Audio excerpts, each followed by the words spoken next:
Fátima, portanto, em 1917, Fátima era uma pequena aldeia no cimo de uma montanha, algo afastada do resto de Portugal, e de acesso não tão fácil. Creio que isto é talvez um dos primeiros indícios do que era esta localidade, o que eram estas crianças até, que são testemunhas deste acontecimento. Porque, de certa forma, é gente que está fora do contexto mundial. Portanto, quando a Senhora do Rosário fala a Lúcia, Francisco e Jacinta da Rússia, quando lhes pede que rezem pela conversão da Rússia, eles não fazem ideia do que é a Rússia. Eles pensam que a Rússia é uma senhora malvada que os assustava muito porque era preciso rezar muito por ela. Então, o contexto para o qual Fátima fala não é o contexto próximo desta aldeia remota. Porque o mundo deste século de Fátima é, de facto, um mundo que atravessa os dramas mais terríveis que possamos imaginar. O século de Fátima é este século que é marcado por duas grandes guerras mundiais, é este século que é marcado por todo o tipo de genocídios e violências dramáticas, é o século dos grandes totalitarismos políticos, em que o homem, de certa forma, escraviza o próprio homem, em que Deus é afastado do horizonte, se quisermos, com as consequências naturais que tem na relação humana, deste afastamento de Deus. E, portanto, isto é o contexto histórico para o qual Fátima fala. É para isto que Fátima fala. Aliás, sem este pano de fundo, dificilmente conseguimos compreender para que serve Fátima. Porque Fátima é, de facto, uma palavra evangélica, no fundo é o sublinhar do Evangelho, de uma característica específica do Evangelho, para um contexto muito específico que é este século que depois atravessa o mundo. No fundo, o que Fátima faz é dizer que neste mundo específico, com este contexto, é preciso... A Igreja tem uma missão específica e a missão específica da Igreja é de dizer ao mundo que o olhar deverá continuar a estar voltado para Deus se queremos encontrar rumo. Creio que é este o contexto para o qual fala Fátima. Obviamente que o contexto próximo das crianças é eles recebem uma educação religiosa simples, típica do Portugal do início do século passado, eles não são letrados, portanto eles não vão à escola senão depois das aparições, e portanto é uma religiosidade muito assente em devoção, em práticas devocionais, mas ao mesmo tempo é também uma religiosidade comprometida, ou seja, para estas crianças, para as suas famílias, eles ainda têm um olhar sobre a vida, sobre o que é que significa viver neste mundo, que é marcado pela presença de Deus e, portanto, isto é também importante ser sublinhado. Para as crianças de Fátima, eles recebem de facto esta herança que é de olhar para a vida através de um prisma crente, de um olhar crente. Eu diria que os primeiros peregrinos de Fátima são os três pastorinhos, que depois de serem testemunhas deste primeiro evento, em maio de 1917, passam a olhar para a Cova de Iria como um lugar fundador de um compromisso assumido. No fundo é isto que nós fazemos com os santuários. Os santuários são memoriais da presença de Deus. Pois a Cova de Iria, para aquelas três crianças, mesmo sem ter tido qualquer tipo de transformação, mesmo que o lugar não tenha mudado no dia seguinte, portanto não havia nenhuma marca de que Nossa Senhora ali tivesse aparecido no dia seguinte, mas a Cova de Iria já não era a Cova de Iria do dia anterior, porque a presença de Deus, daquele acontecimento que marca a presença de Deus naquele lugar, fez com que o seu olhar também se transformasse. E, portanto, os primeiros peregrinos de Fátima são essas três crianças que passam a ir àquele lugar para buscar este memorial da presença de Deus. Dizer que estão comprometidos com aquilo que lhes pediram, dizer que estão agradecidos por terem recebido aquele dom. No fundo, aquilo que todos os peregrinos fazem quando vão a um santuário. Mostrar a sua gratidão e mostrar a sua confiança.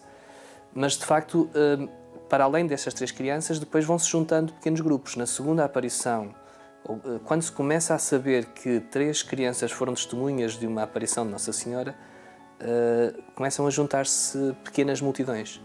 E se na segunda aparição havia um grupinho de algumas dezenas, de cerca de 70 pessoas, em outubro, portanto na sexta aparição, havia cerca de 70 mil pessoas. Portanto, o número foi de facto progredindo de uma forma muito rápida, a notícia espalhou-se quase sem haver estratégias como uma televisão, portanto de forma muito missionária, diria, ao jeito dos anunciadores da ressurreição, não é? Portanto, há um progressivo aumento de peregrinos em Fátima, e há uma progressiva diversificação também destes peregrinos. Se de início são pessoas das redondezas, vão se alargando a todo o país, não só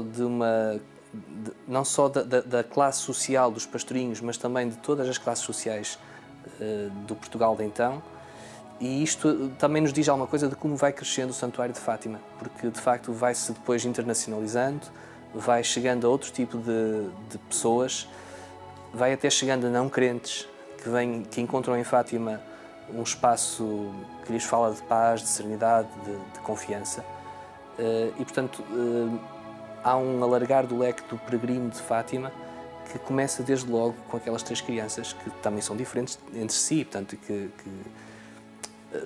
são todos diferentes, mas têm todos a mesma tónica, vão à procura de uma presença, vão à procura de um encontro com Deus, para o crente, eventualmente com essa presença de um outro para algum não crente que também cá venha. Nos últimos anos, ou talvez nas últimas décadas, temos assistido a uma diversificação cada vez maior do perfil do peregrino de Fátima. Se o grupo se a nacionalidade do peregrino mais significativa continua a ser, obviamente, a portuguesa em primeiro lugar, logo seguida do peregrino espanhol, pela proximidade geográfica é fácil de compreender, mas algumas décadas atrás nós tínhamos peregrinos, sobretudo de países europeus ou da América do Norte. E esse perfil tem vindo também a alterar-se. Continuamos a ter grupos muito significativos de Portugal, Espanha, Itália, Polónia. Os países da Europa de Leste o número de peregrinos aumentou substancialmente a partir do momento em que, de certa forma, as fronteiras se tornaram mais livres, acessíveis, e a liberdade chegou a muitos desses países depois da queda do Muro de Berlim. Mas também é verdade que nas últimas décadas vimos assistindo a um aumento muito significativo de peregrinos de outras origens, como por exemplo de origem asiática ou da América do Sul.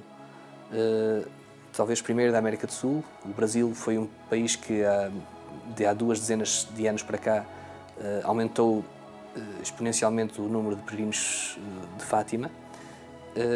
E na última década aquilo que de facto marca, creio eu, é um aumento muito significativo de peregrinos vindos da Coreia, vindos das Filipinas, da Índia, de países do Japão até, de países que tradicionalmente não são até conotados com o catolicismo, mas que trazem grupos muito significativos em termos de número a este santuário.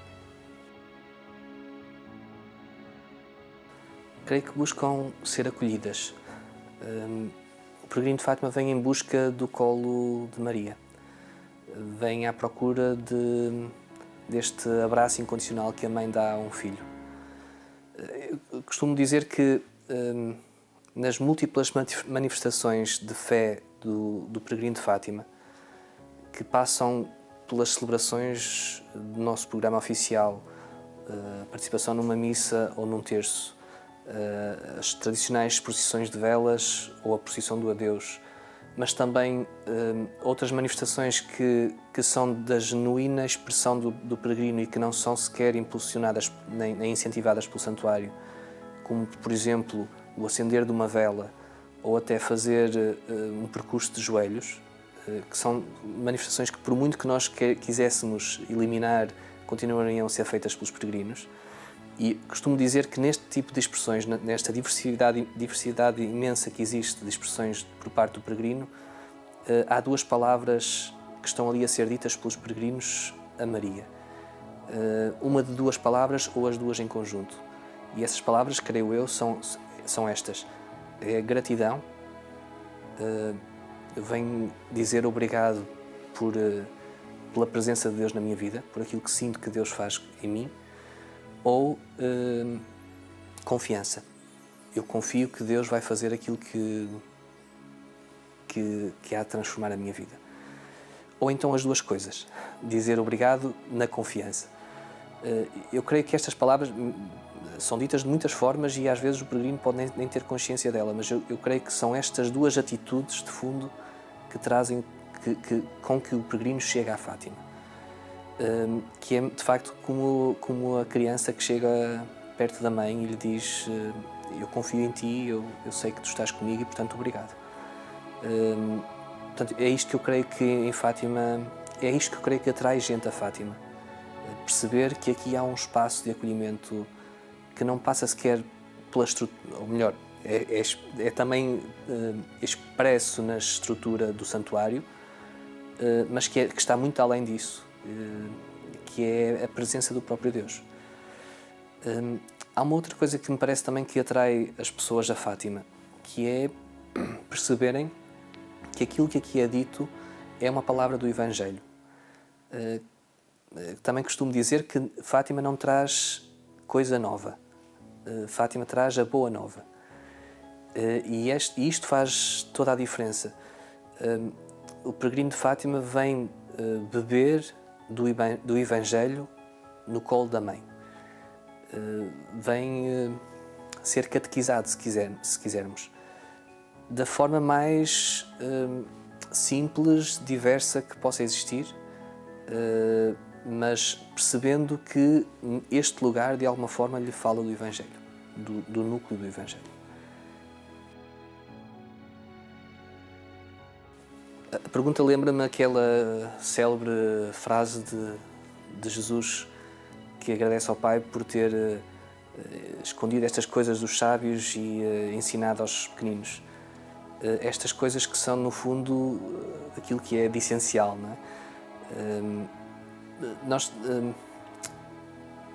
O interessante é que o intelectual, mesmo o intelectual que estuda Fátima, vai aprender do pequenino que compreendeu as coisas de forma simples.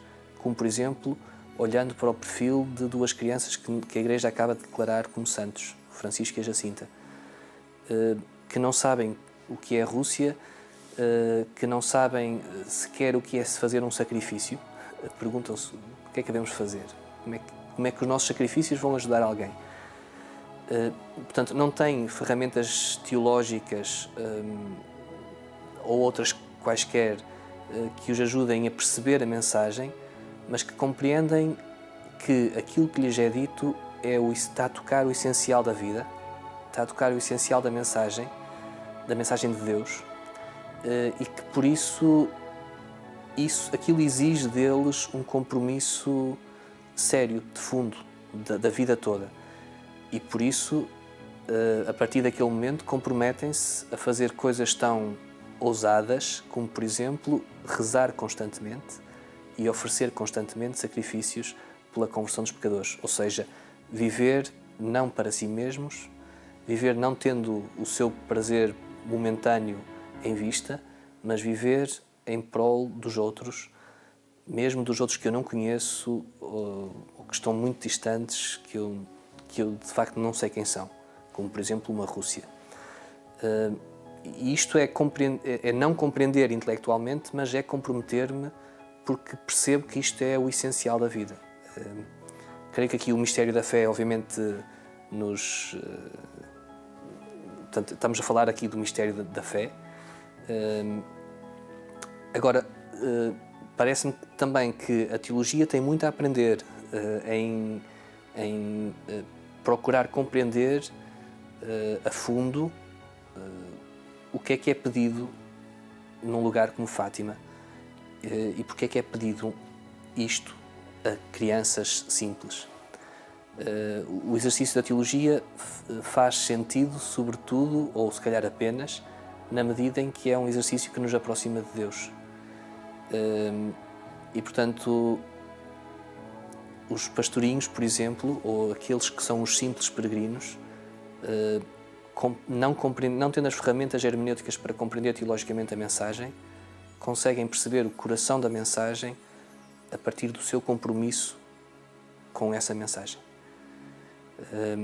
É este exercício que a teologia também tem que saber interpretar e até aprender desse exercício. Portanto, comprometer-se com a mensagem, mesmo não percebendo.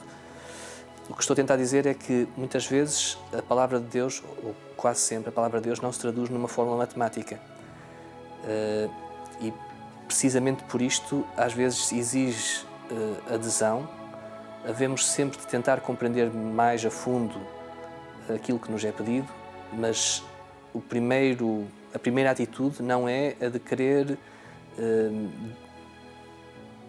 agarrar aquilo que me está a ser oferecido, no sentido de saber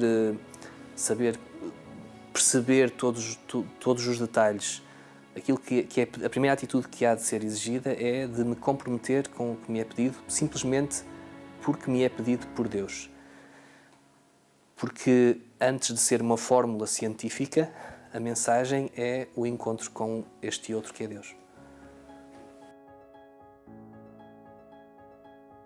Havia um mariólogo italiano, Stefano De Fiores, que disse acerca de Fátima que, ao contrário de outras aparições marianas, aquilo que distinguia, aquilo que era específico de Fátima é que não era a proposta de devoções, mas a proposta de uma espiritualidade. Eu creio que aqui se encontra a resposta para essa questão que me faz, que é, no fundo, a mensagem de Fátima, de facto, propõe-nos devoções específicas, ou seja, gestos muito concretos, como, por exemplo, a oração diária do Rosário, ou os primeiros sábados, ou a consagração à Nossa Senhora, ao Coração Imaculado de Maria. Mas tudo isto é compreendido e ganha cor, ganha sentido a partir de uma mensagem na sua totalidade, de uma proposta de vida, que é a proposta de vida do Evangelho, com um traço muito específico. Se quisermos, aproxima-se muito daquilo que é um carisma. Fátima é, de certa forma, um carisma, é uma forma de viver o Evangelho. Assenta em algumas atitudes-chave que o Evangelho nos propõe, como, por exemplo, o dom de si, oferecer a vida em sacrifício pelos outros, ao jeito de Jesus. O olhar constantemente voltado para Deus. E aqui se enquadra, por exemplo, o convite à adoração, o convite à oração do Rosário, mesmo a devoção dos primeiros sábados, no sentido em que há um ritmo em que, uma vez por mês, nós marcamos um dia consagrado a voltar o olhar para Deus, através do Imaculado Coração de Maria. Portanto, é uma proposta de vida, de vivência do Evangelho, sublinhando estes traços muito específicos. E é uma proposta para o nosso tempo, ou seja, não é uma proposta desligada do nosso contexto, é precisamente focada no nosso contexto. Porque o mundo já não tem o olhar voltado para Deus, então aquilo que é pedido à Igreja é que encha os olhos de Deus. Porque o mundo já não se compromete com o cuidado do mais frágil, aquilo que é pedido à Igreja é que se comprometa com o sacrifício, com o dar-se completamente, até ao extremo, até ao fim, se for preciso, pelo cuidado do mais frágil, que pode ser o mais frágil também em todos os sentidos, pode ser também o pecador. E, portanto, creio que é isto que dá a estrutura às propostas de Fátima. É o facto de haver aqui uma proposta do Evangelho que fala diretamente para o mundo em que vivemos. É sempre difícil falar do peregrino concreto, daquele que partilha algo também da sua intimidade connosco. Talvez aquilo que, até porque é uma história conhecida, aquilo que me surpreendeu mais, ou que me suscita falar, seja a presença em Fátima daquela criança através da qual, que foi curada de forma, entendeu a Igreja, de forma milagrosa, pela intercessão de Francisco e Jacinta. A sua presença em Fátima na canonização destes 2 novos santos da Igreja, e a forma bonita como se dá esta história, em que 2 crianças cuidam de uma criança que depois, de certa forma, também se confia. Aquela criança vem do Brasil, na festa da canonização, dizer estas 2 palavras que parecem, de facto, as 2 palavras características do peregrino de Fátima, que é: obrigado, eu confio. Portanto, de certa forma, tipifica até o peregrino de Fátima. Eu chego a Fátima por acidente, sem procurar. Portanto, de facto, o meu olhar sobre Fátima era um olhar algo, não diria desconfiado, mas não comprometido. Gostava muito do espaço de Fátima, era um local onde me sentia muito bem, sobretudo fora das grandes peregrinações, mas não tinha conhecimento sequer suficiente da mensagem, embora tivesse alguma reticência em relação a esta mensagem. Venho ter a Fátima num momento em que a vida me levava para outros rumos, e venho porque alguém insiste que venha quando eu estou, de facto, para tomar outro rumo. E para mim o bonito foi chegar a Fátima. A primeira coisa que faço, o primeiro trabalho que me pedem a Fátima é que leia, a primeira tarefa é ler as Memórias da Irmã Lúcia.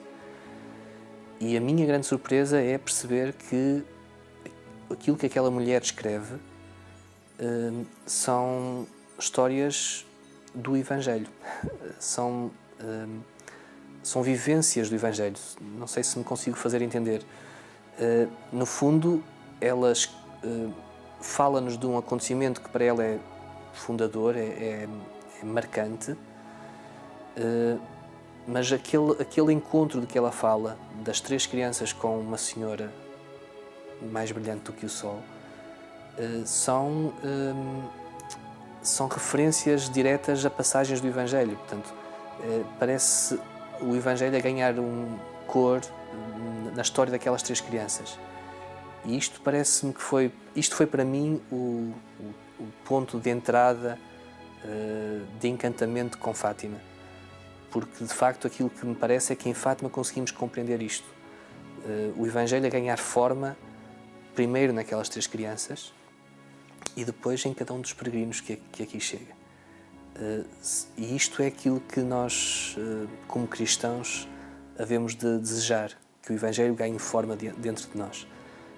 Portanto, isto foi minha porta de entrada, o meu ponto de acesso a Fátima, e a partir daí depois tenho estado a trabalhar com estes temas.